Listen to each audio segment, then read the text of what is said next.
Hi, everybody. Good afternoon. Thank you so much for joining us for today's WiCyS webinar with Cisco. Presenting on the topic, what does or does not protect you? We have Purna here with us, who's going to be presenting. Before we get started, though, I wanted to give you a brief introduction to the WiCyS organization for those of you who might not be familiar with us. We often go by our acronym WiCyS, as in We Sisters, because that is exactly what we are. We are a global cyber sisterhood. We are a 501c3 with over 6,600 members now in 70 countries. We are the premier organization with a global reach dedicated to bringing together women in cyber. Our mission is to recruit, retain, and advance women's cybersecurity. All of our programs and initiatives are made possible by our supporting strategic partners, such as Cisco. We have our professional affiliates, student chapters, volunteer committees, mentor-mentee program, Job Board Plus Plus, member forum, and so much more. You can view our training programs and initiatives on our website at WiCyS.org to learn more about ways to get involved within the WiCyS community. And a special thanks to our strategic partners. We owe all of our wonderful initiatives to our partners. Our Tier 1 partners being AWS, Battelle, Bloomberg, Carnegie Mellon University Software Engineering Institute, Cisco, Fortinet, Google, Intel, Lockheed Martin, Meta, Microsoft, Optum, Sandia National Labs, and SentinelOne. And just a reminder to ask questions. You can put them in the chat and the presenter will get to them at the end. Ask away. We have the expert here with us today and they love to hear from you in the audience. And also, if you haven't already done so, please be sure to subscribe to the WiCyS newsletter at WiCyS.org to stay up to date on upcoming events and trainings. Okay, with that, I want to turn it over to Purna to introduce herself and to get us started with the webinar today. Thank you, Morgan. Hi, everyone. Today we are here to talk about what does and does not protect you. I am Purna Rajaraman, engineering architect and information security risk manager in Cisco's CX org, which is nothing but customer and partner experience portal. So I've been in Cisco for a couple of, almost a decade, and I've been in security for last 5 years. Uh, I moved into security as I was initially a developer, more working on Oracle and database related engineering area, but then I moved into security when I felt it was like a natural calling for me. I felt like as women we know how to protect ourselves and people who belong or who are dependent on us, and it was like a natural progression just to do the same in the career world as well. So in the same lines, I'm bringing this topic: what does and does not protect you in the world of cyber. So this is the high level agenda of what I'm going to be talking. We Let's first talk about why this topic is really important right now. About why should we all learn about what and what does not protect us, and that my agenda starts with the Ponemon highlights for this year report, and we will get into the details of the specifics which does and does not protect us. So what we realize is with COVID, most of the companies went online. We started doing hybrid work, and even before that, there were companies which were promoting work from home. There were people who were working from home most of the time. But then with COVID, things changed dynamically, and now most of us are working from home. And we also hear that at least 74% of US companies are thinking of implementing a hybrid model for permanently, right? And Upwork is a independent organization that does a lot of such reviews, and they have figured out, right, that at least 22% of the American workforce has decided that they will be working remotely by 2025. There are a lot of people who don't want to go back to work, which means that they need to be working online, and there is more of online presence. There is more people who are on the cyber world, right? And we also know that um, from the Ponemon insider analysis, we are also finding out that lot of security incidents were caused because of insider negligence. In the last year, in 2022, there were at least um, 6,800 insider incidents, and 56 percentage of this was caused by the employee and user negligence, right? And there was also another 18% which was caused because of the credential theft. So these are very basic things which, as an employee of an organization, we can be very careful about. We don't have to be one of those employees whose negligence or um, I mean, I would say even credential theft is a part of negligence, right? Like if we are leaving our credentials around and letting it go, get uh, get into the wrong hands, then we are also making, we are also party to that the incident, right? Like you're also the reason why the incident happened. And there are ways where we can be clean and hygienic, and we don't have to let our in I mean our ignorance be the reason for these incidents come up. And more and more we work from home, more and more the hybrid work is um, becoming a norm. We are all of us have to learn how to be clean and very serious about protecting our information as well as everybody else's information. There is also a 26% of cases which were related to the criminal insiders, but that is not the point of this discussion, because there is not much we can do about this. So coming to the specific items that, I mean, actionable items that we can do, what does and does not protect you. um, so do's, before you click anything, you have to just make sure that you're thinking a lot and like making sure that you're clicking the right things, right? So think before you click, and then look at your online presence and own it. Don't let it be I mean, the online your online presence cannot be a story that you did not write yourself, right? Like it cannot be like you're giving bits and pieces of information and somebody else is making a idea of how what you are. So that shouldn't be the case. And then backups. So are you backing up all your information, all the important information? Is there a backup for that in some other place other than your laptop? And then the important another important point is the multi-factor authentication. So today I think most of us are using multi-factor, and it has become a very important topic which we'll have to reiterate again and again. And don'ts. So don't be resistant to any upgrade. So any device that you own, be may it be laptop that is provided by the company, or your own personal laptop or personal uh, tablet, or your phone, everything has a expiry date, right? Like you'll have to, I mean, we know that hardware, we always keep replacing the hardware.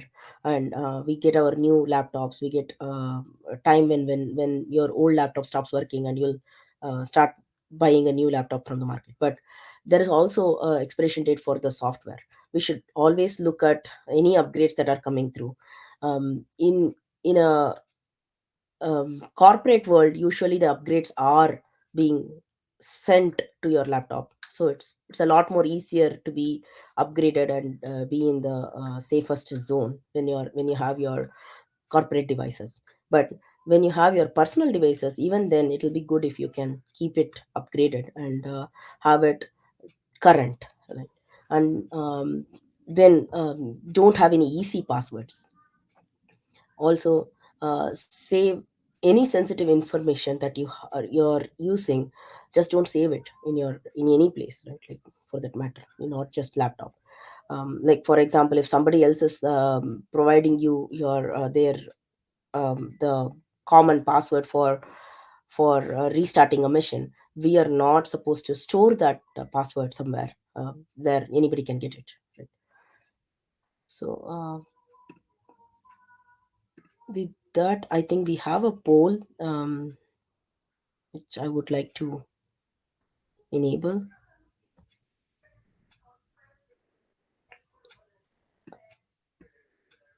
Morgan, will it be possible for you to launch the poll? Thank you. So there is a poll if you all have a few minutes to answer.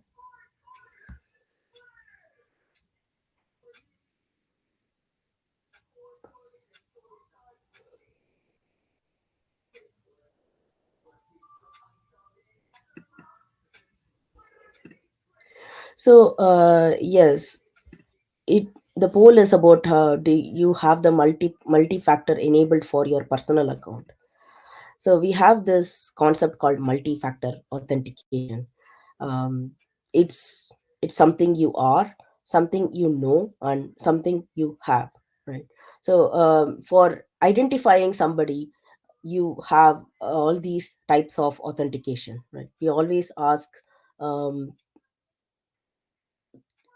to come by and identify yourself, authenticate yourself with something you are, or something you know, and something you have. And when it comes to multi-factor, it is using more than one type of this authentication. Like, for example, you're trying to log into a portal, and you use a password to log into this portal. But in addition to log using the password, the portal also asks for either your biometrics, something like your handprint, um, or your eye. I mean, they use even the iris for authenticating. So any of those things, which is more of biometrics, or sometimes they even look at what you have, which is kind of we use YubiKey in Cisco, right? So something that is that gives you a yeah, one-time password, which comes to another device that you own, and you so that way we know that you have that device, you own the other device. And so using more than one way to authenticate is very important, and it's a key to make sure that we are not I mean, we are who we claim who we are, right? So sometimes one I mean, I think in the past, I left my phone somewhere in um, my son's school. I mean, actually, he went to a friend's birthday party, and I missed my phone in that office. And I came home, and then I figured out, oh, my phone is missing. And but then my phone also had the Cisco emails, and a lot of messages that comes through from the official environment as well. So, and I was so worried, and the good part was I was able to lock my phone from my laptop. So now nobody can open the phone other than me, and other than the person who has this laptop or who has access to this Google account. And that was very helpful, because this particular birthday party establishment opened only the day after. So we had to go the next day and then get my phone. And thankfully, none of the corporate information, none of my personal information, none of my financial information was leaked outside, because I was able to lock my phone from my home, right? And that way, any person who was able to take my, I mean, lift, even if they had access to my phone physically, they did not have access to logically get in or authenticate into my phone. So from that point on, I've been enabling multi-factor, even if it is a device that I'm not using for work, even if it is something that I'm just using personally. And I've been telling my parents and my family to see if they can start using multi-factor as much as possible. Even my kids laptops, they have family link account enabled, so they, whenever they log in, they have to come back to me and check with me for the one time password. So it's been very helpful. So if you are not using multi-factor, it is very important that you'll have to start looking at the multi-factor. And it is a very helpful device, helpful feature even for seniors who will be very reluctant to use this, right? So at least for the device, I mean, from when they are trying to log into the device, they should be using the multi-factor even if they are not using for every step. So that would be the best idea, right? So with that, let's see if we can open up the next poll.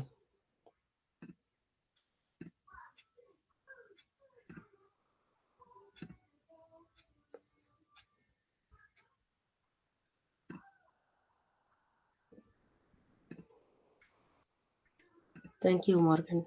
So the next poll I have is about your password. When was the last time you changed your password? I know this is a very, I mean, very generic question.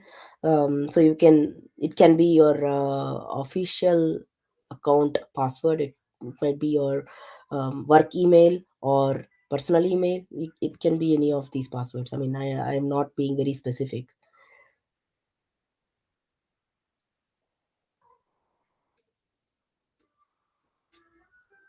Last a lot of people have changed it in the last week. It's great. Yeah. So we are moving towards passwordless, but we still have passwords right now. So we'll have to. It is a very good idea to have a strong password for any of the account that you have. So it's. I mean, there are cases where we use the same password again and again and again for multiple accounts, and I have done that mistake too, right? There were I think long back, very way back, I used to have the same password for all my accounts, again and again and again, and it was very easy to find the password because it was the date I passed out of my bachelor's.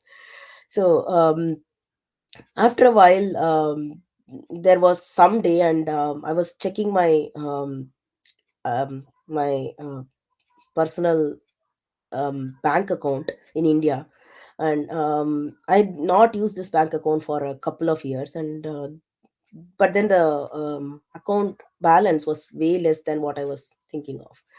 So then I'm like, what happened to this? What happened to all the money? Did the bank take it away as part of some fees or some kind of late fees or something?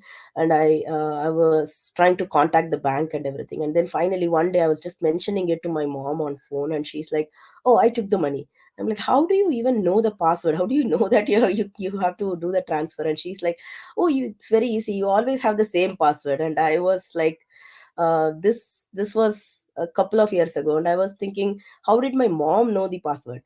So it's very, I mean, nothing, no harm. I didn't lose any money, but then the problem is, like, once we let that happen, once we by mistake give this password to somebody by for some not related account, they can use the same password, they can try and use the same password for some other place, and maybe it will work.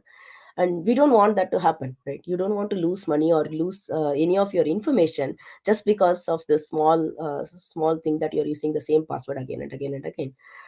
In my case, I didn't know my mom. My mom is not a hacker. She's not very computer friendly or anything, right? Like, she just uses her phone to play Candy Crush Saga, and she was able to figure out very easily that I would be using the same password, and she was able to transfer money. So it was like a rookie mistake for me, and that was the time when I stopped using the same password again and again and again. And another interesting thing is the dictionary password. These days we have lot of ways to find out in I mean, hack any dictionary password, right? So you can easily, if what you're keeping as password is available in any dictionary, and it doesn't need to be English anymore. And if it is can available in any of the dictionary in any language, then there is an algorithm to pull it out. It's very easy to find it. And that too, something like this, right, where um, instead of o, if I'm going to put zero, or um, in the past that used to be very effective, right? Like if you use a english word, english sentence, but then instead of a, replace it with at, or instead of yes, replace it with a dollar sign. So all of these things can be easily figured out by algorithms now, which are available in market, available on open websites, which, I mean, nobody has to pay for it and get it. It's so easy to pull it and start working on. And so it's a good idea not to have dictionary passwords. Anything that is available in dictionary, think twice about having it as your password. And if we are and then there is this other option where you can create a password file and save it in a shared account. um, it's the worst thing that you can do for yourself, right? You already have I mean, I know you're there is no harm, you're trying to share it with your household. But if it is in such a account, then it's very easy if that account is compromised, right? And so one thing we can do is use password managers. Google has a password manager, and I know one password is another tool that we use in Cisco. So there are a lot of password managers now available. So if it is very, I mean, since we are going to create different passwords for every single new account that we are creating, and I myself use this Google's password creation assistant also. So when I create a new account, Google says, should I give you a strong password? Then I say yes, give me a strong password, and save it in Google's password manager. So that way it's not a dictionary password, because they are going to create a random password which the tool is going to create. And then it is not something which we can remember. So I don't have to remember that password because I'm saving it in the password manager. And I never save it in my laptop, or it's not in the cache, never. And not in an Excel sheet or paper. And this is the other classic thing that we do. We create a password which is easy for us to remember, which is either our kid's name or parents name, or the year in which the kid was born. So the problem, or somebody in our household, right? So the problem with this is very easy to find people in your household. um, that is the whole social engineering business, right? Like people are always following you wherever you go, trying to see what you're posting on Facebook, what you're posting on LinkedIn. um, so it's very easy to find out what you're doing. And if they can look at all the members of household, all the people you have marked as relatives in Facebook, and try to put their names, and try passwords with their names, then one or other password will work if we keep doing this. So we'll have to think about, before you use your own child's name, or um, your own school and graduation year and things like that, then you'll have to try and use a different password, and you have to try and see how we can make it such that it's very difficult to find out. And then the last item is the whole secrecy, right? Like if you're not able to, I mean, if I'm giving my password to somebody, then I am I mean, once that process is, I mean, whatever the purpose was, once the purpose is solved, I'm going and changing my password. That is like something I've been doing all the time. Sometimes I give my password to my husband just because he wants to pull out one or two records for the tax filing, and the next week I'm changing my password, even though it is a legitimate reason we give them the password, right? So don't share your password. If you share your password, just make sure you're changing it, right? And so this is that's a very important do's and don'ts. So then we have our final last poll that I have.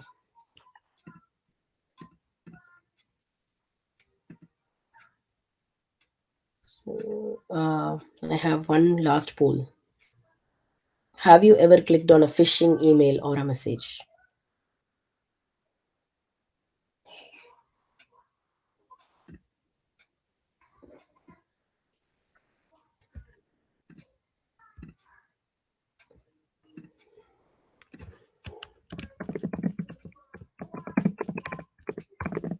I'll give you a few minutes to reply to that poll and get started.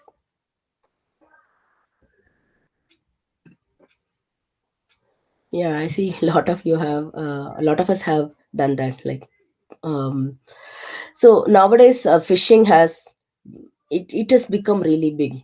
Um, so whenever I talk about phishing, I always think of people um, who used to come to our I mean, in the olden days, before we had all this internet, all this emails and everything, people used to come knocking our doors, and they will be like, do you want to buy this, do you want to buy that, and they'll try to lure you into buying stuff which you really don't need.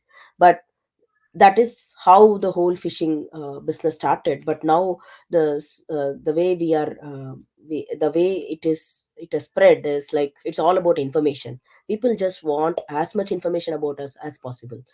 So they send you all these email in a way, it's either emails or on your phone, um, and on SMS, on and they call you. And then there are cases where I get these unnecessary emails, or I mean messages on WhatsApp and tools like that, WhatsApp and Telegraph and things like that, right? Even Facebook. So it's like people are direct sending a lot of this direct message, with some link, assuming that you will somehow fall prey for it and click that link. So the first order of business is, anytime you get such an email, check whether that email is even legitimate or not. Maybe this person did not even send you an email, and go back. I usually, if it's a really off email, that which we never expected somebody to send it to us today, I usually call them and ask, are you sure you sent this email back to me? Did you send this email to me? Should I do something about it? And many times they say yes, or they say no, no, no, I never sent anything like that, so I won't even open. And once I open these emails, and then there is a link, and I don't think this is the right one. I usually see who sent the email. When you see the sender's name, and you can also hover over and you can see the actual URL or email address of that person who sent it. So if that email address doesn't say my corporate company name or my client's name, then I usually don't even I don't I don't check the email. I'm done, and at that point it goes to trash. And sometimes you'll have to hover over the link. Sometimes the message came from legitimate person. Like sometimes my mom sends these messages, and I know my mom really sent it. So I go and check the URL. If the URL makes sense, then we'll go and click the link. Sometimes she sends the email, sends a message with a known message text, and everything says something about a very very well known shop, but the URL itself is not about that shop. It is about something else, right? Like it's not amazon.com, it is something like amazon dot something like else. So it's a you have to check on the spelling mistakes. There is a that's the best way for them to use the phishing emails. People always send you a link which is having spelling mistake. If there is a spelling mistake in the link, then definitely that is not a valid URL. And then I mean, bottom line is, if you think this is not an email intended for you, the link is possibly fishy, just don't click. There is a very high possibility that it is not what you need. And if you don't click it, and if you don't do anything on it, and still somebody is looking for you to do it, then they will come back to you and they will ask you, why did you not do it, right? So if it is legitimate, people will come back and ask you. So definitely it can wait. If something is that new, and if it's a probable phishing, then it's, when in doubt, it's better not to do it, and just wait. They will probably come back to you and ask you why you have not clicked that link, and then we can work on it. So there is a lot of ways people are always trying to get our information, even for little kids. It's not just us. So whenever I am talking to my kids, and they get such emails, I'm always telling them, don't click if you don't think it is valid. And usually if they are getting some email and I don't know the person who is sending it, I ask them, who is this person, do you know this person? If you don't know this person, let's not even open these emails. And this is like a hygiene that we'll have to build in the kids when they are small, because this is not going to stop, this is just going to grow. And there are so many tools now to do all this, send all these emails and messages and information and calls. And there are, I mean, wishing is when we say this kind of phishing happens in a voice call. So sometimes you are busy and you're like really focused on something, and then you get a call, you answer the call and you're like, yes, or you say, this is Purna speaking. And there are, I mean, there are bad threat actors who are trying to send you that voice call, and trying to record your voice that says okay or yes, and they can use it for a very bad purpose. So better not to do that as well. If you don't know the number, don't pick up the call. Google has a way to send enable a questionnaire. So that's what I do when I get a call from a number which I don't know. It directly goes to this Google Assistant, and Google Assistant starts questioning things like, who can you leave your name and your why you are calling and whatnot. And um, once I know that person is calling for a legitimate person and purpose, and probably somebody whom we know of, and I give the number to, then I pick up the call. Until then, I don't pick up the call. So that is kind of what I've started doing. Even for my home number, we have the similar answering box. So only if it gets registered in the answering machine that somebody really needs to get in touch with us for a legitimate reason, that is when we pick up the call. Most of the time we get such unknown numbers only from doctors. I mean, that's when I pick up the call. Otherwise, most of the unknown numbers are unnecessary calls, and we don't even pick up the call. So that is another way.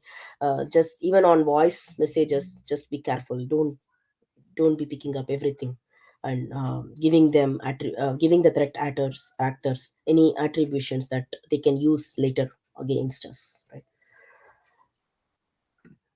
Okay. So the next important topic is the online presence. Right. So we are now online as much as we are in person, right? So in person we have our neighbors, we have the community, we go to school and we go to the work, and we meet all these people, and they know us, and they know us as I mean, they make their own mental image of us. And same thing happens online these days, where there are so many social media channels. Like, we have the Twitters, Facebook, Snapchat, and Instagram, and uh, LinkedIn, and whatnot, right? So there's a lot of these online social media channels, and everywhere we show up differently. And then people who are looking at it, they make their own um, read of us from reading at all these looking at us in all these channels. And I'm pretty sure you are also one of them, right? Like, I mean, you have friends in these channels whom you have never met in person, but then you have a read of them based on how they behave in all these channels, including WhatsApp groups and other I mean, next door and other restricted social media, right? And when you have, I mean, all of these channels, you can keep yourself really open. You can keep privacy settings which are very open, where everybody will know what games you play on these channels, and they will be able to find out what times you play these games, and who are the friends that you have, and what are all the apps that you use. Maybe you are using way too many payment apps, and they can look at all the apps and then decide, okay, maybe if I get hold of this account, Facebook account, I will get access to all of these payment apps like shop.com or PayPal or Zelle or all these accounts. And then that will be like a very good idea for them. They'll be like, okay, let me look at the Facebook account and see if I can crack it. And there is also cases where this person is not even trying to fish for information from your side. He's probably trying to um, get into your company, and as means he's trying to look at your Facebook information, trying to look at be make yourself, make you a friend of himself. And then he's going to ask you some unrelated information about your somebody at work, and then they go after that person at work. So you will be like that weakest link who is exposing your corporate network. So if none of this should happen, you should be very careful about what you're doing online. um, you need to be, you need to only show what is needed for other people to know. You don't have to show all the time when you're playing a game, or all the time all the games that you're playing. And you don't have to be keeping all the privacy settings on all the time. And another important part about these on social media channels, I think by this time everybody knows, is these channels keep changing their privacy settings now and then. So it's again an important point to keep an eye on all the channels, and keep changing your I mean, check on your privacy settings, make sure that it is not changing quite often. And it's not like it was closed, I mean, something was closed last month, and just because Google did a new update, and everything has changed now and we didn't notice it. So think, to avoid that, you have to be on the watch all the time. And this is my last slide. And this is being cyber clean. I know we keep talking about the spring cleaning, but when it comes to cyber, I find it helpful if we keep it clean. At least once in a quarter, we have to keep checking what we are doing. And main thing is the software. Any software that we have on any of our machine, any of our devices, like anything, if it is corporate or personal machines, laptops, or your phone, or nowadays all the smart devices, even your smartwatch, just make sure that you have the latest software. If there is an upgrade that is getting pushed through, better to take it. Just don't think of, oh, I will do this upgrade next week because I don't have time right now. Try to do the upgrades as soon as possible. And if there are any zero-day attacks, then it's best for us to upgrade our software and keep ourselves clean, and we don't have to be affected by those 0 days, right? And then there is the sensitive data. So if you have any sensitive data in your in online, or in your mailbox, or on your laptop for that matter, just delete it if you don't need it. If you're not using this data, then there's no point in saving it. Like for example, I every year we do the taxes, and we collect all the tax related information, and share it with the tax consultant. So once the whole tax business is over, I go back and delete all my that year's tax related documents, because all these tax documents have my SSN, my employee number, and a lot of other information, which is potentially very serious information. I don't want it to be compromised. So as and when the need for the data is done, I usually go and delete the data. So just make sure you're deleting the data as soon as it is done. If you're not able to delete it, it's better to password save it, right? So if you're having these PDF files in your laptop, and it is not, you're not going to delete it because you might need it in another month or two, then it's easier to save them by um, locking them with a password. And that way nobody will get to it, if even if your laptop is lost, or even if your device is lost, right?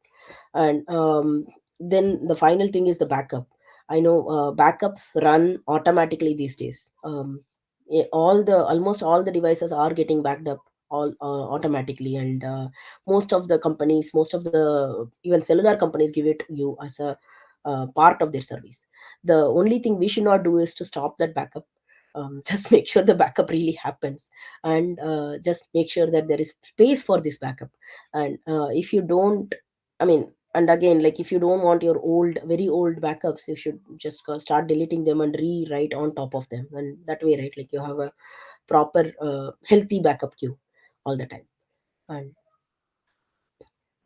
so these are some of the do's and don'ts which you do, which will help you when you are online, and try and reduce the number of insider incidents that we are seeing in corporate these days.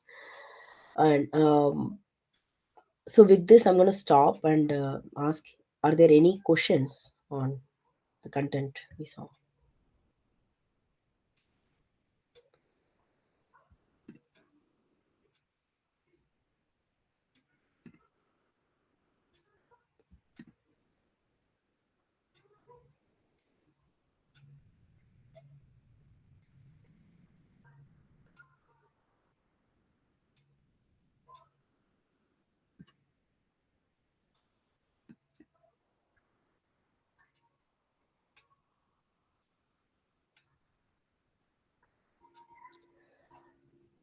So we also have this website called stopthinkconnect.org. This is this year's national cyber security campaign for this month, this August, this October. So it actually, the website has a lot of good resources which we can use for um, understanding what is the best way to keep ourselves safe, right? So I really suggest everybody to go and look at this website when you have time, and see how much, I mean, see if there is anything that you can get out of it.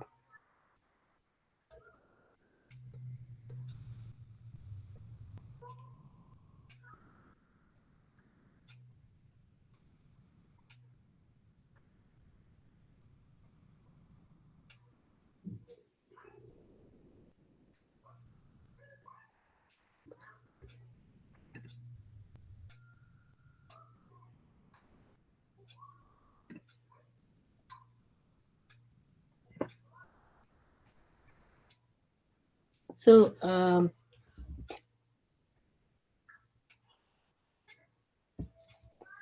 so with that, thank you everyone for joining our presentation today.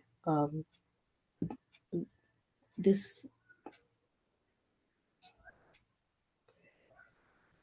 We will be ending this session very soon.